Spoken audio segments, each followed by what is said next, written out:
Ça m'évoque quand même deux choses. D'abord, effectivement, la question du nom, elle est récurrente, on l'entend tout le temps à Paris, etc. Personne n'est contre, sauf que pour l'instant, personne n'a trouvé de solution. Donc si tu as des idées, et je pense que ce que tu dis, effectivement, d'être radicalement républicain, c'est extrêmement intéressant aussi comme idée. Je la ferai remonter de ta part, parce que j'aime bien que revienne à César ce qui lui appartient. Et par contre, sur les idées, alors sur le débat d'idées, Marc en parlait, et je crois que tu as raison, il faut aussi le relever. Il y a une chose que j'ai oublié de vous dire. Il y a Jean-Christophe Fromentin qui est en charge du projet de l'UDI, lequel projet devra émerger environ dans 6 mois. Hein, on avait dit ça le 21, bon, c'est maintenant, il reste 5 mois. L'ensemble des formations politiques écrivent ce projet. Mais chacun, et là-dessus, Borloo a été très clair, chacun a peut-être quelque chose à dire. Alors, il y en a peut-être rien à dire, mais il y en a aussi qui ont des choses à dire, qu'ils soient artisans, médecins, avocats, femmes au foyer, instituteurs, etc., ont des idées à faire remonter. Alors, pour ça, évidemment, il y a Internet, qui est quand même assez extraordinaire, parce qu'on peut facilement, même si on n'a pas Internet, demander à quelqu'un d'autre de transmettre un message par écrit.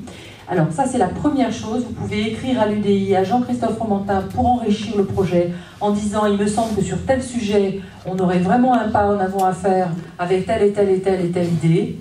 Et deuxièmement, il y a au Parti radical les entretiens de Valois qui ont lieu tous les premiers mardis du mois sur une thématique différente que vous trouvez aussi sur les sites internet et pour lesquels il y a un groupe de gens qui sont plutôt des Parisiens, évidemment, qui se réunissent le mardi matin, mais il y a aussi des gens comme vous et moi qui peuvent apporter leur contribution à la réflexion du sujet du mardi. En disant, voilà, moi il me semble qu'en tant qu'artisan, les marchés publics tels qu'ils sont écrits aujourd'hui, c'est une vraie connerie parce que, là je vais dire ce que je pense, parce que avec l'intercommunalité, eh bien, toi tu le vis à la Casa, mais moi je le vis sur la métropole, je peux te dire que c'est la mort de nos entreprises départementales. Parce que les marchés publics, les petites entreprises qui répondaient à un marché public à l'échelle d'une commune ne peuvent plus répondre. Alors elles essayent de contourner le problème en se groupant en groupement d'entreprise. Quand elles répondent en groupement d'entreprise, on leur dit encore, je le vois au Conseil Général, je le vois à la métropole, trop petit, trop petit, trop petit. On arrive des fois à 150 salariés, à des entreprises qui ont 30 ans de vie et qui vous disent, eh bien, on est trop petit pour répondre au marché des routes, surtout avec les marchés à bon de commande sur plusieurs années, etc.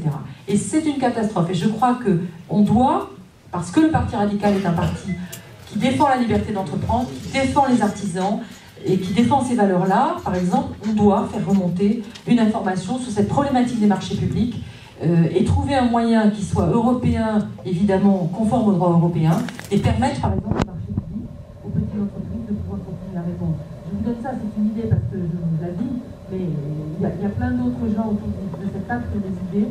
Et ça, je pense que c'est notre travail aussi que d'abonder le projet politique de l'UDI qui est en train de s'écrire.